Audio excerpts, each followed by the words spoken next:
Bienvenidos y bienvenidas a este espacio que el Tribunal Supremo de Elecciones ha generado para que la ciudadanía pueda conocer a las 20 personas que postulan su nombre para alcanzar la presidencia de la República. Conoceremos no solo a las personas, sino también la visión que tienen del país y sobre todo sus propuestas específicas para diferentes poblaciones. A todas las candidaturas se les harán las mismas preguntas para que usted pueda hacer sus propias comparaciones. Le damos la bienvenida a este espacio a don Eliezer Feinsack Mins, del Partido Liberal Progresista. Bienvenido. Muchas gracias, Mariela. Es un placer estar por acá. Don Eli, empecemos por lo fundamental, contarle a la gente quién es don Eli Feinsack. Esa siempre es la pregunta más difícil de responder, pero ¿quién soy? Un ciudadano costarricense. Nací, crecí, he vivido toda mi vida en San José. En una San José muy distinta, donde vivíamos detrás de donde hoy está el ICE. Era una zona de cafetales que los convirtieron en urbanización. La casa de mis papás fue la tercera o cuarta del barrio. Entonces yo crecí entre cafetales abandonados, jugando ahí con los vecinos del barrio. El barrio tenía 2 calles, entonces había 2 pandillas, una de cada calle, ¿verdad? Y hacíamos guerras entre pandillas y con higuerillas nos pegábamos semillazos, ¿verdad? Pero fue una infancia muy idílica. Y a partir de los 9 años, mis papás me dijeron que tenía que ir a trabajar, a ayudarle a mi abuelita en la tienda que tenía en el Mercado Central. Entonces, a partir de los 9 años, todas mis vacaciones, hasta que terminé la universidad, pasé buen tiempo en el Mercado Central. Ahí aprendí muchísimas cosas, por supuesto, el valor del trabajo y la ética de estar puntual y cumplir. Pero además entré en contacto con gente de todo tipo, ¿verdad? Lo que uno se encuentra en el mercado. Y aprendí a apreciar a las personas,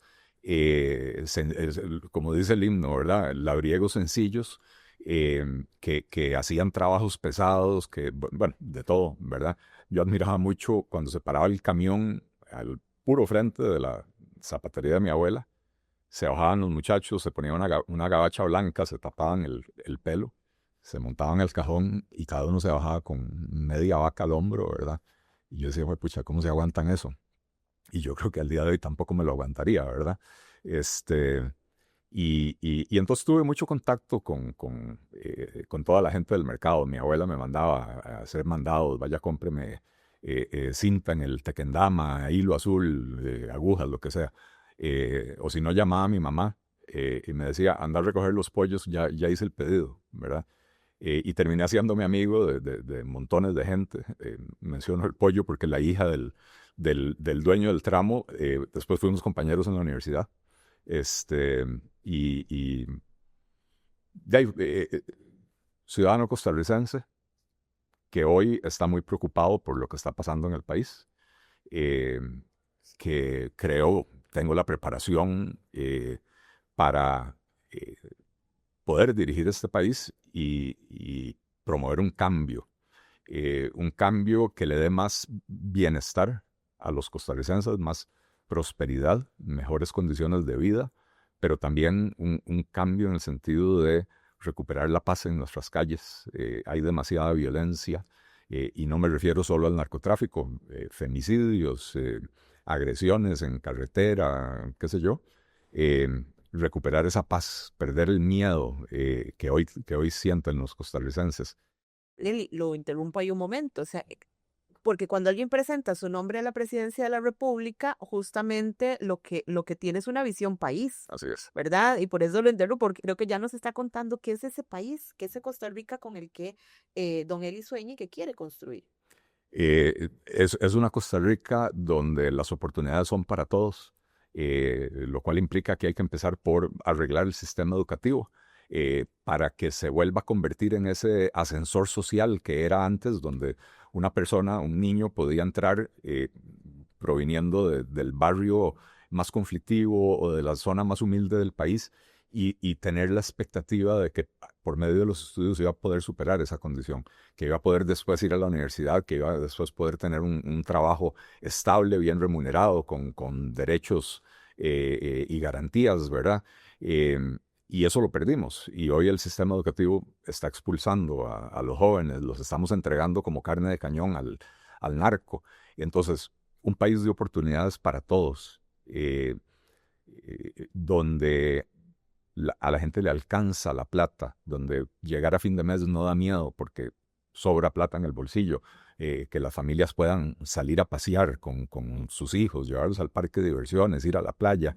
Eh, eh, un país donde trabajar no sea castigado por parte del Estado, de las autoridades, donde emprender sea impulsado, fomentado y fácil, y no el calvario que es hoy en día. Un país donde usted pueda montar un negocio nuevo en 24 horas y no pasar 4, 6, 8 meses tramitando permisos, porque la diferencia es enorme.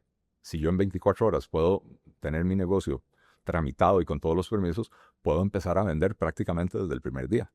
Si me toma 6 meses obtener permisos, son 6 meses de costos que voy acumulando sin poder vender nada. Entonces es importantísimo promover la formalidad, pero no por medio del castigo, sino por medio de la facilitación del cumplimiento de las reglas de la formalidad en el país. Entonces un país próspero, un país de oportunidades para todos y un país donde nos llevamos bien los ticos, donde el domingo discutimos porque unos son liguistas y otros heredianos y del equipo que quieran ser. El lunes en la mañana los ganadores vacilan a los perdedores, pero después de la vacilada todos somos amigos. Donde el 1 de febrero cada uno tiene su bandera, pero el 2 de febrero, su bandera política, pero el 2 de febrero todos enarbolamos la bandera de Costa Rica, y no seguir en este ambiente de pleito por absolutamente todo, de agresiones. Es una Costa Rica moderna, inclusiva, solidaria, con oportunidades para todos y con prosperidad para todos. Muchas gracias.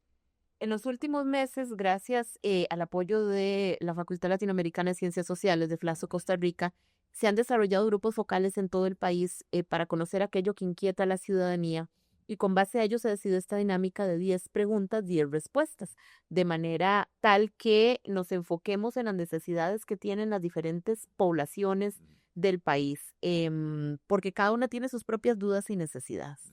Vamos a dar inicio. A ver, las personas con discapacidad han sido históricamente una población sujeta de múltiples discriminaciones y limitaciones. Por ello, queremos conocer sus propuestas en materia de atención, inclusión, accesibilidad, autonomía para la población con discapacidad. No solo el qué, sino cómo lograr estas propuestas para esta población específica. Viera que estamos trabajando con un joven maravilloso que tiene síndrome de Down, que Ariel Ari se llama, mucha gente lo conoce, tiene varias páginas, Atlético Preguntón y no sé. Es un muchacho con síndrome de Down que habla 4 idiomas, que tiene una carrera profesional, trabaja en una multinacional en recursos humanos desde hace, no sé, 14, 15 años. Y por iniciativa de él, estamos trabajando un proyecto de ley de inclusión laboral para ofrecer incentivos a las empresas para que puedan contratar a personas con discapacidad, para ofrecer a las personas con discapacidad la capacitación que necesiten para poder incorporarse a la fuerza laboral, y en la medida de que su condición lo permita, poder adquirir algún grado de independencia. Estamos incluyendo también propuestas para que en el diseño de la obra pública y en el diseño del sistema de transporte público que tenemos que cambiar, incluir desde el diseño la atención de las necesidades de las poblaciones con discapacidad, accesibilidad, si hay rótulos, que haya una señal sonora que le indique a la persona no vidente qué dice ahí, etcétera, ¿verdad? También desde la perspectiva de salud, estamos planteando programas con equipos especializados y apoyos técnicos subsidiados para esta población, de manera que se les garantice la atención adecuada en todo el país. Excelente. Las mujeres en Costa Rica, más que una población, somos la mitad de la población y también la mitad del padrón electoral. Pero los datos confirman que cargamos con dobles y triples jornadas laborales, con salarios más bajos y mayores tasas de violencia. ¿Cuál es su propuesta concreta y viable para garantizar esa seguridad física y laboral de las mujeres en Costa Rica y cómo desarrollarla? Eh, Hay estudios que determinan, ya tienen algunos años, y el tema de conversación ha ido cambiando, pero hay estudios que determinan que con aumentar la tasa de participación laboral de la mujer, ¿verdad? O sea, el porcentaje de mujeres en edad de trabajar que realmente están trabajando en el mercado. Si la logramos aumentar al promedio de la OCDE, el PIB de Costa Rica, el Producto Interno Bruto de Costa Rica, podría crecer muy significativamente, en varios puntos porcentuales. No tengo las cifras frescas en la memoria, pero entre los hombres el nivel de participación es, no sé, superior al 60, tal vez 70%. Entre las mujeres anda por el orden del 40%, ¿verdad? Ampliación de la red de cuidado para que las madres tengan la posibilidad de dejar a sus hijos, pero con un enfoque diferente en red de cuidado, que no sea solo servicio de guardería. Ya se hace en algunos centros, pero muchos no. Que los niños reciban, si son bebés, estimulación temprana. Si ya son un poquito más grandecitos, que empiecen a recibir los elementos de lectoescritura desde los 3, 4 años, para que cuando esos niños entren a la escuela, lleguen de una vez a empezar a aprender lo que tienen que aprender y eliminar esta tragedia que tenemos de que muchachos llegan a 9º año, no saben leer y escribir. Entonces, por medio de la red de cuidado, de ampliarla, de darle mejores condiciones, que las mamás tengan la seguridad de que sus hijos van a estar bien cuidados para que ellas puedan ir a trabajar. Algo que es muy importante, Mariela, es cambiar el tono del discurso en este país. Creo que mencioné anteriormente, hay mucha agresión en el país, y dije, no me refiero solo al narcotráfico y el sicariato, es que hay muchos tipos de violencia en el país. La violencia contra la mujer, los femicidios, es algo que tenemos que erradicar, y eso empieza por cambiar el tono del discurso presidencial. No podemos tener un país donde la convivencia sea sana cuando el presidente todas las semanas está viendo a ver a quién ofende, a quién insulta, a quién culpa de sus propios fracasos.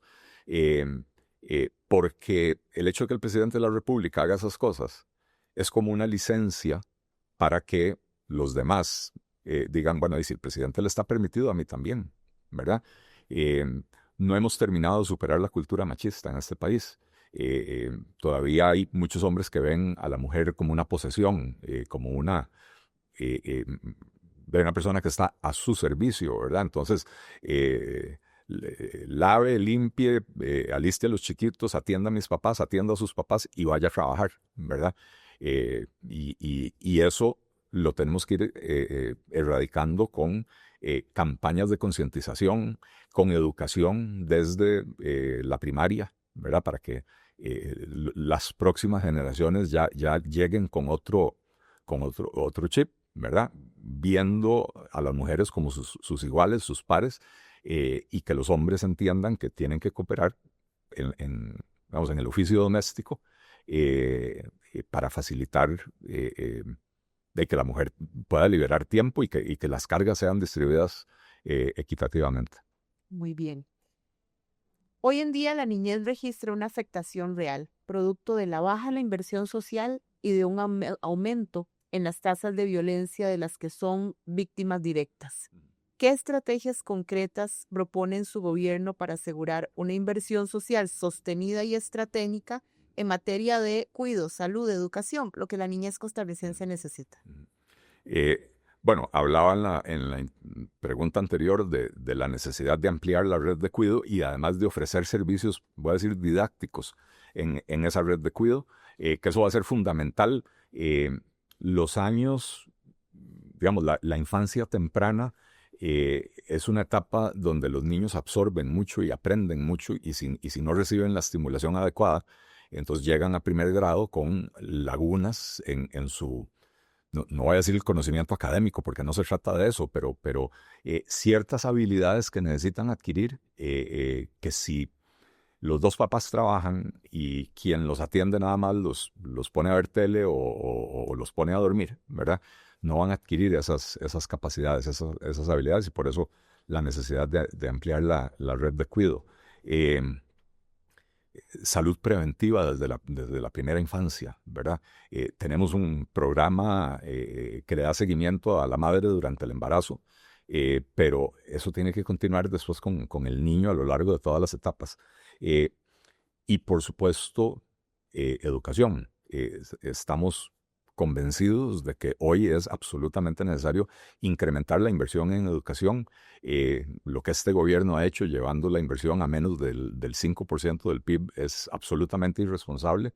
Y planteamos una reforma educativa que se tiene que basar en varios principios. Primero, reforzar habilidades básicas, habilidades informáticas, incorporar habilidades blandas, la capacidad de tener pensamiento crítico, enseñarles a los niños desde niños a investigar, porque hoy el ritmo del cambio tecnológico y de la acumulación de conocimientos de la humanidad es tan veloz que lo que yo le puedo enseñar a un muchacho de 15 años hoy, en 5 años probablemente ya va a estar obsoleto.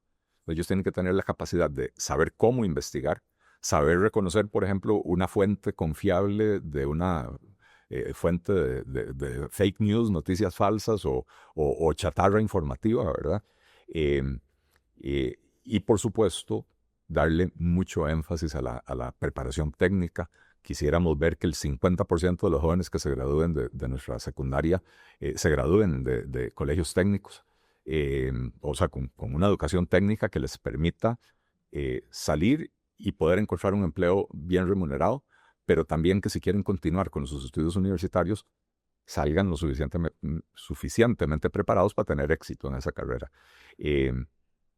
Los recursos necesarios son elevados.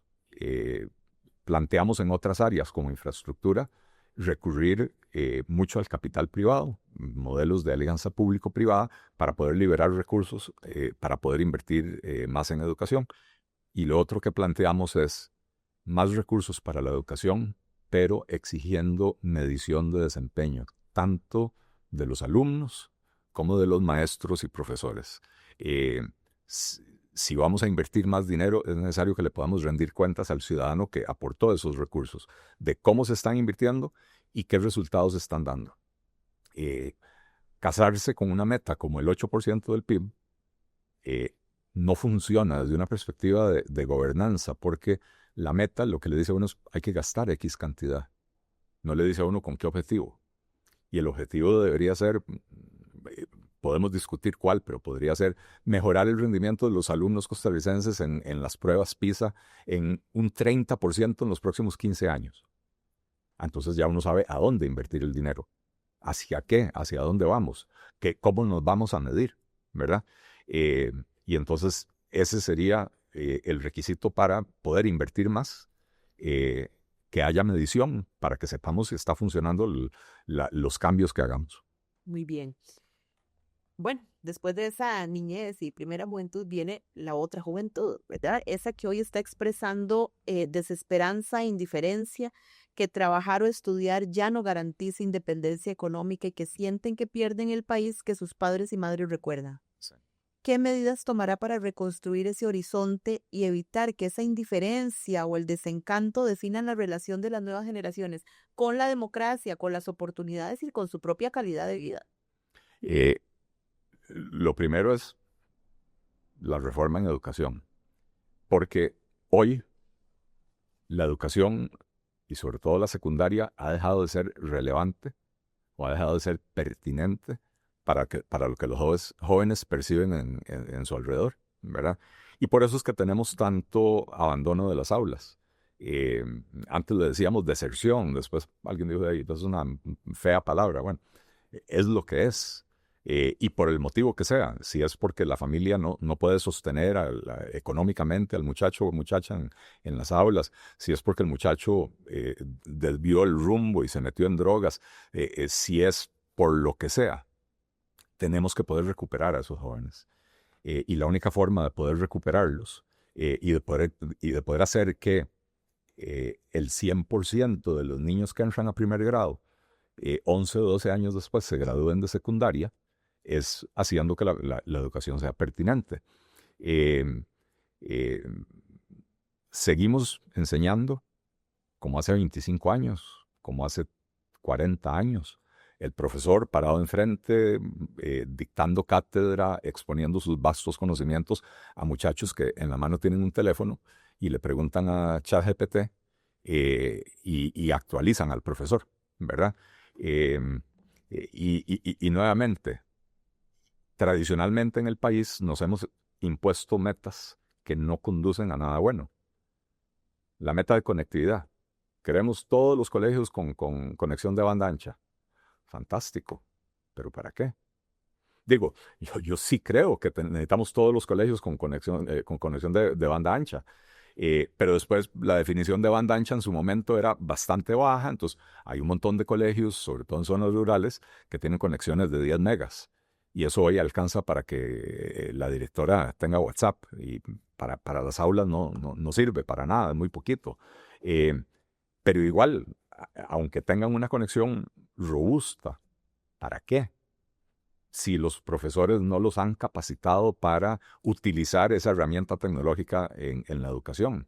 Si los programas educativos no se han adecuado a las realidades del entorno. Entonces, además de lo que he mencionado anteriormente, de reforzar habilidades básicas, habilidades informáticas, habilidades blandas, pensamiento crítico, capacidad de investigación y el enfoque en lo técnico, o sea, necesario que la educación responda a las necesidades del siglo XXI y más allá, que les permita a los jóvenes ver cómo esa educación les va a servir en el futuro y sobre todo la educación vista de forma integral.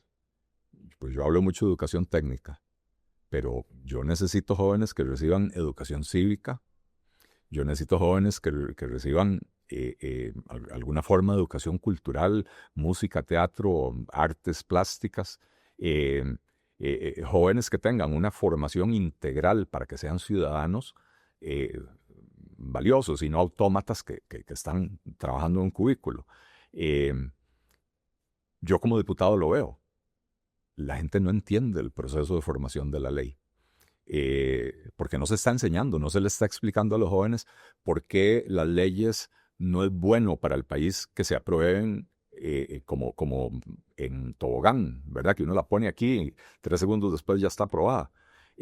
Porque requiere de análisis, requiere de estudio, de analizar si la propuesta que me trajo Mariela sirve o es perjudicial.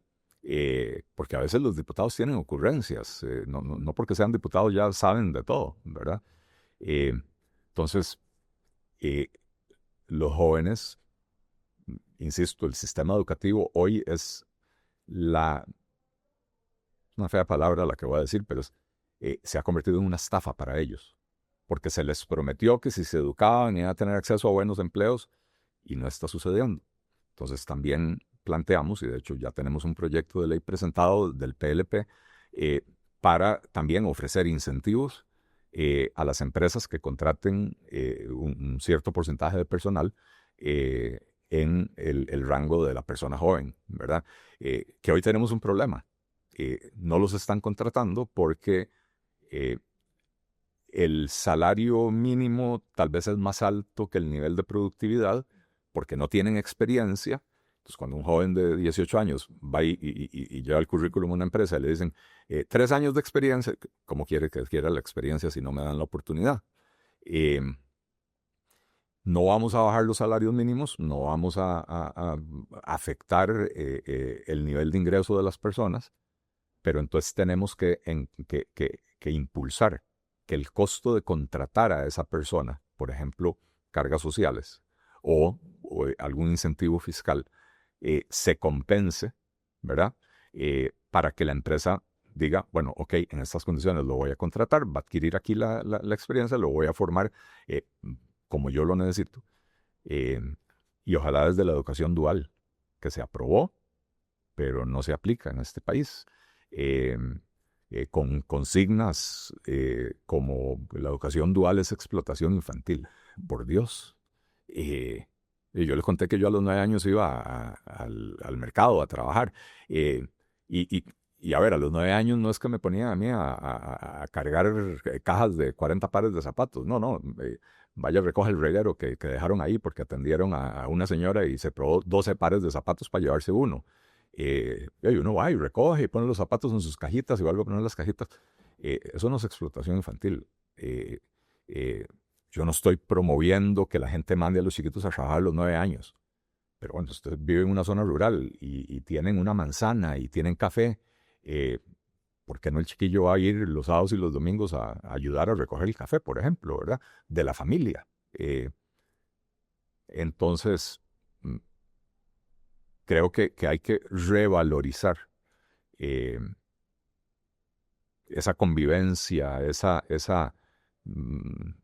no sé cuál es la palabra, esa humildad para reconocer que todos los seres humanos tenemos algo que aportar, tenemos valor, y que hay que inculcarnos desde la niñez y la juventud esos valores para la sana convivencia, para el apego a la democracia, para...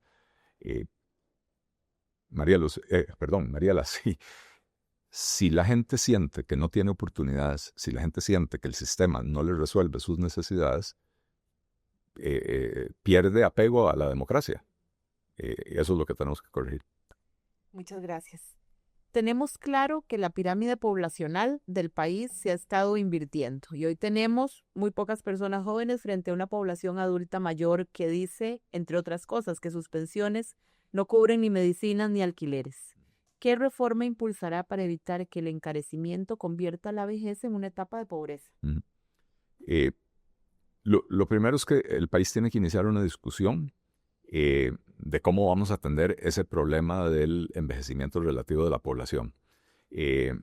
Hace 20 años, 25, no recuerdo exactamente la fecha, se definió que íbamos a invertir el 8% del PIB en la educación.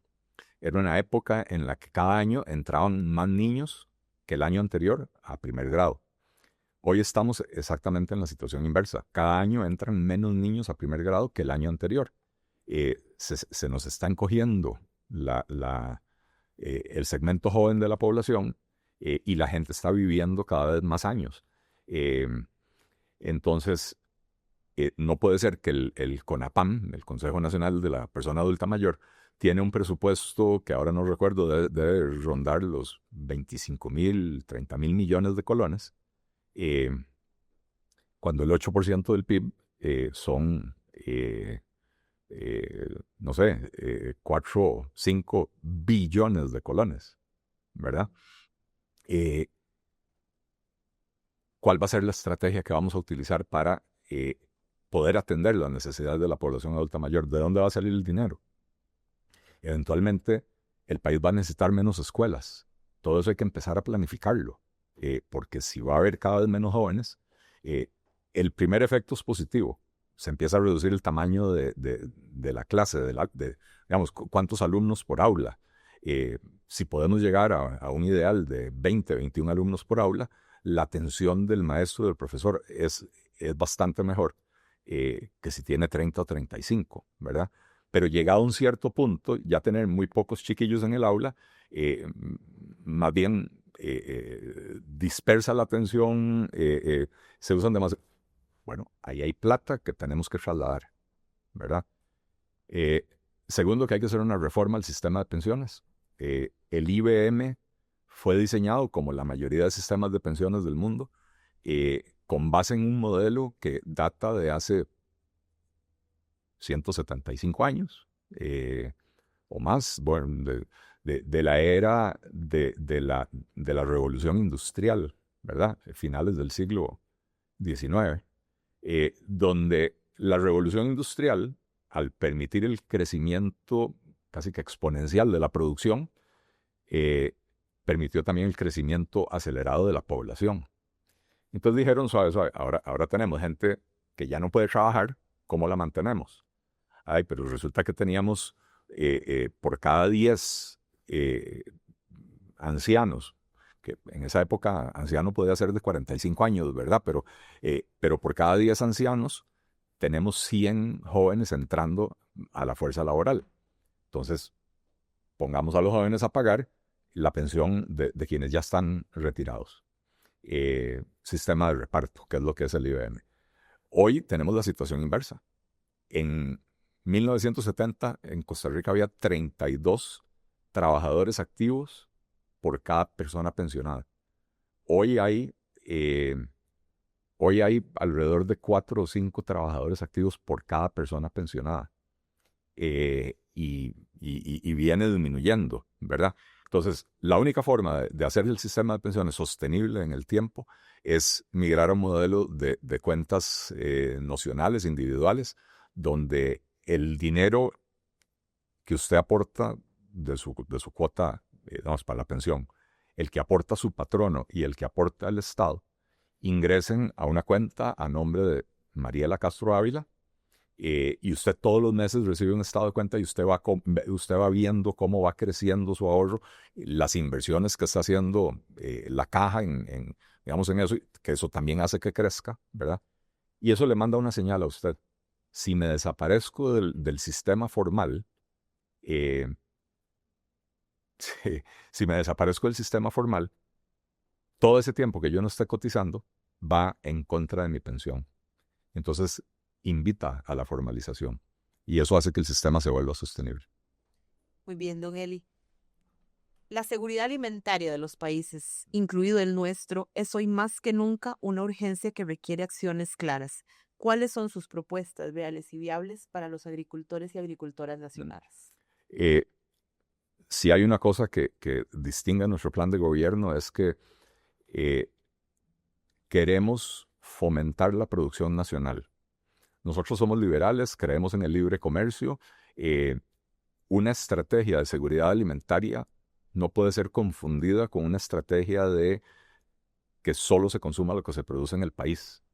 Porque en caso de un desastre natural, un huracán que destruya buena parte de los sembradíos, ¿de dónde sacamos? ¿De dónde sacamos la producción? Necesitamos tener canales abiertos de comercio internacional. Pero no se puede importar sin pensar en el productor nacional. Necesitamos que el productor nacional pueda prosperar. Tenemos medidas para simplificar los trámites de registro de los agroquímicos, de los fertilizantes, homologar la inscripción de fertilizantes que ya hayan sido inscritos en países con agencias serias, ¿verdad? Segundo, darles condiciones de competitividad, mejorar la infraestructura, disminuir los precios de la electricidad por medio de mayor apertura en el mercado, buscar formas de reducir las cargas sociales, planteando desde adentro de la caja establecer una contabilidad de costos para entender cuánto cuesta cada servicio que se brinda y a dónde puede haber desperdicios o gastos excesivos que se puedan recortar, que eso redunde en beneficio de nuestros productores nacionales. Y sobre todo, volver a dignificar al productor nacional. Que si vamos a entrar en una negociación comercial, tomemos en cuenta las sensibilidades de los diferentes sectores. Que no pongamos al productor nacional a competir con productos importados sin impuestos si no le hemos dado las condiciones para competir. Entonces, sí creemos en los tratados comerciales, pero también creemos que al productor nacional hay que prepararlo para poder competir, cosa que en el país nunca se ha hecho. Se firman los tratados, se dan 15 años, 20 años de plazo de desgravación, pero en esos 15, 20 años el agricultor nunca recibió la atención que necesitaba. El MAG tiene que volver a convertirse en ese asesor técnico. El fin de semana pasado andaba por Turrialba y Pejivalle y Tucurrique y hablé con varios agricultores y me decían, es que para empezar, a mi finca aparece un funcionario del MAG una vez cada 6 meses. Y en vez de venir a decirme, vea, aquí hay una nueva técnica o aplica el producto de esta manera, vienen con un formulario, lo llenan, me ponen a firmarlo y el formulario es básicamente para dar constancia de que me visitaron. No me ayudaron en absolutamente nada. Bueno, esa asesoría técnica hay que recuperarla. El MAG está para servirle al agricultor y no es una agencia de empleo para que nada más estén llenando formularios. Muy bien. En las zonas rurales y costeras, pareciera que la única oportunidad, entre comillas, para muchas personas es migrar o caer en las redes del crimen organizado. ¿Cuál es su plan real para crear empleo digno fuera del gran área metropolitana en los primeros 2 años de gobierno? Eh, Hemos planteado la necesidad de crear zonas económicas especiales. El modelo, digamos, de zonas francas, que ha sido muy exitoso en la GAM y existe para el resto del país, no es atractivo. Si las condiciones, los beneficios son los mismos en la GAM que afuera de la GAM, es mucho más fácil trabajar acá donde hay mayor concentración de mano de obra, donde si va a tener ejecutivos que contratar, van a tener escuelas, hospitales, todo lo que necesitan, ¿verdad? Que no necesariamente en una zona más alejada, digamos Arapiquí, se lo van a encontrar. Una zona económica especial lo que permite es generar un régimen donde las empresas nacionales o extranjeras, si necesitan algún servicio público que la municipalidad o el Estado no están en capacidad de dar, se les permita invertir. Por ejemplo, quiero poner mi fábrica de aquel lado del río, pero hace falta un puente, o el puente que hay no soporta camiones pesados para sacar el producto. Bueno, yo estoy dispuesto a construir ese puente con las especificaciones que me dé el MOP. Yo lo pago, pero entonces lo que invierto en eso lo puedo descontar de mis impuestos. Y ¿cómo se llama? Y entonces eso va a permitir que también habrá algunos beneficios parecidos a los de zona franca, etcétera, pero hay que dar beneficios adicionales. Eso va a permitir que empresas locales puedan crecer, que emprendedores locales puedan nacer o que empresas de otras partes del país o de otros países puedan llegar a estas regiones donde hoy van y dicen suave, ¿no? Si las condiciones son las mismas que en Heredia, me voy a quedar en Heredia. Segundo, lo que mencionaba acerca de las condiciones necesarias para la producción agrícola, que en zonas como San Carlos, la zona sur-sur, Guanacaste, hay tierra y hay condiciones para tener una producción agrícola importante, donde hay que resolver ciertos problemas. Por ejemplo, agua. Bueno, en Guanacaste está el proyecto de agua para Guanacaste, que este gobierno decidió parar y no continuar con él. Pero en Guanacaste, en Punta Arenas y en Limón podemos hacer maravillas con tecnología de desalinización. Agarrar agua de mar, sobre todo en Guanacaste, que es una zona tan árida, agua de mar, desalinizarla. La tecnología ya existe, la están aplicando en países desérticos con mucho éxito, incluso potabilizando el agua para consumo humano, pero si no como mínimo para utilización en agricultura, ¿verdad?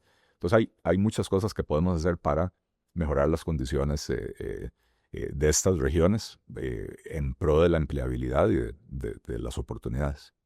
Muy bien. Los pueblos afrodescendientes y las comunidades indígenas señalan abandono estatal y decisiones tomadas desde San José sin conocer la realidad territorial. ¿Cómo piensa usted gobernar para territorios que históricamente y poblaciones no han sido escuchados?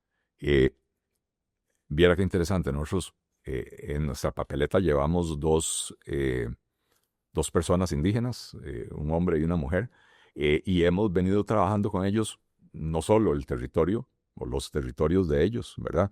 El Valle de la Estrella, Talamanca, Malecu en el norte, etcétera, sino que también propuestas que vengan desde las comunidades, donde sean ellos los que nos digan cuáles son las necesidades. Usted va a Bajo Cuen, en el Valle de la Estrella, tiene una escuela preciosa, preciosa, es muy bonita la escuela, pero llegar a ese lugar bien complicado, ¿verdad? Y entonces, si no están las condiciones de acceso, la escuela no puede ser solo para las 30 familias que viven alrededor de la plaza. Tiene que ser para todas las familias que viven más adentro en la montaña, ¿verdad? Y que puedan llegar fácilmente, o que sus niños y jóvenes puedan llegar a la escuela, ¿verdad? Entonces, gobernar dialogando implica escuchar a estas poblaciones en toda la gama de la problemática que enfrentan. Áreas protegidas, donde muchas veces viven dentro de las áreas protegidas o colindando con esas áreas protegidas. Bueno, ¿cómo hacemos para que esa protección les genere a ellos beneficios y que puedan, digamos, actuar en favor de esa protección, ¿verdad? Y esto aplica igual para los afrodescendientes en la zona del Caribe, Caribe Sur, que para los indígenas en cualquier zona del país donde viven, ¿verdad? Entonces, trabajando de la mano con ellos, planteamos soluciones a la medida de las verdaderas necesidades de ellos. En el sistema educativo, bueno, se hacen esfuerzos por enseñarles en su lengua materna, pero no siempre es posible. Bueno, ¿cómo hacemos para formar indígenas que conozcan el idioma suficientes para que puedan ser los maestros en estas escuelas? Ahora no recuerdo el nombre de la comunidad que visité allá por Zixaola. Esos muchachos hablan inglés, porque el día que los visitamos estaban haciendo un concurso de deletreo, pero en inglés. Spelling Bee lo llaman. Impresionante. Los muchachos, ¿no? Pero hablaban mejor inglés que su propio idioma, porque había un magnífico profesor de inglés, pero no necesariamente alguien que les pudiera enseñar matemáticas en su idioma o ciencias sociales en su lengua, ¿verdad? Entonces es muy importante la participación ciudadana en la solución de sus problemas. Muy bien. La población migrante, don Eli, se ve frente a dos posturas. Aquellos quienes levantan la voz por detenerla y aquellos que levantan la voz por hacerla segura para quienes migran, sobre todo por temas de refugio o laborales. ¿Cuál será su postura, la postura de su gobierno frente a la población migrante? Como Partido Liberal, defensor de los derechos humanos, siempre daremos la posibilidad de que las personas que son perseguidas por cualquier motivo en sus países de origen, religioso, político, etcétera, tengan la posibilidad de refugiarse aquí en Costa Rica. Y que les demos las condiciones para que puedan vivir aquí dignamente y que no se conviertan en una carga para la sociedad costarricense. Segundo, que tenemos que entender que hay actividades económicas que no se desarrollarían en este país sin los migrantes. La cosecha del café. En pandemia, que se cerraron las fronteras, se hizo un esfuerzo y se publicó, hay empleo en la zona de Los Santos, hay empleo en Cotobruz, hay empleo en todas las partes cafetaleras del país. Necesitamos gente que venga a recoger café. No lo lograron, no consiguieron la gente. Esa es una actividad que depende de la población migrante, tanto de nicaragüenses al norte y sobre todo indígenas noves o naves en el sur, ¿verdad? Y entonces el país tiene que tener una política de migración inteligente. Lo que necesitamos hay que traerlo, pero si lo traemos al país es para darles las condiciones para que vivan dignamente, ganen dignamente y aporten al sistema solidario del país. O sea, que sean trabajadores que entren en la formalidad. Pasa que si usted le pide a un indígena de Punta Burica, ¿verdad? Que venga 6 meses antes de trabajar para empezar a tramitar su permiso de trabajo, no va a haber forma, ¿verdad? Entonces tenemos que crear las condiciones para que lo que el país necesita pueda ingresar, hacerlo ordenadamente y garantizando que entren en la formalidad. Se había hecho un esfuerzo importante allá en la zona sur de permitir que los cafetaleros adquirieran pólizas colectivas, en vez de tener que uno a uno, cada uno de estos migrantes asegurarlos en la forma tradicional. Bueno, ahí hay un buen ejemplo de una forma en que se resuelve ese problema. Habiendo dicho eso, tenemos que cuidar nuestras fronteras. Una cosa es los casos humanitarios, otra cosa es aquello que el país necesita, la zafra de la caña, la cosecha del café, la actividad de construcción, etc. Y otra cosa es que por la frontera pase el que se le pegue la gana y que vengan aquí criminales con récords kilométricos, que vengan aquí narcotraficantes y puedan entrar y salir, y es más, puedan entrar al país, casarse con cualquier muchacha, ya son ciudadanos costarricenses. Entonces ahí sí hay que tener control estricto. Y estamos planteando, nosotros lo llamamos una muralla tecnológica en nuestras fronteras, que es básicamente poner la tecnología al servicio de la vigilancia. Drones, cámaras, sensores, escáneres, aplicar inteligencia artificial para poder detectar movimientos y que la policía pueda responder adecuadamente y evitar que se vengan a meter quienes vienen a delinquir al país, ¿verdad? Pero en los casos, insisto, humanitarios y de trabajo, de necesidad del país, no podemos seguir cometiendo el error de decir, ok, vengan porque necesitamos peones de construcción, pero no les vamos a permitir formalizarse, porque eso es el propio país dándose un balazo en el pie. Muy bien, llegamos a la última pregunta. La opinión pública se divide hoy entre aquella que exige mayor castigo para la población privada de libertad y la que afirma que como seres humanos que cometieron un delito deben ser castigados, pero sin obviar sus derechos humanos. ¿Cuál sería su propuesta para el manejo de la población privada de libertad?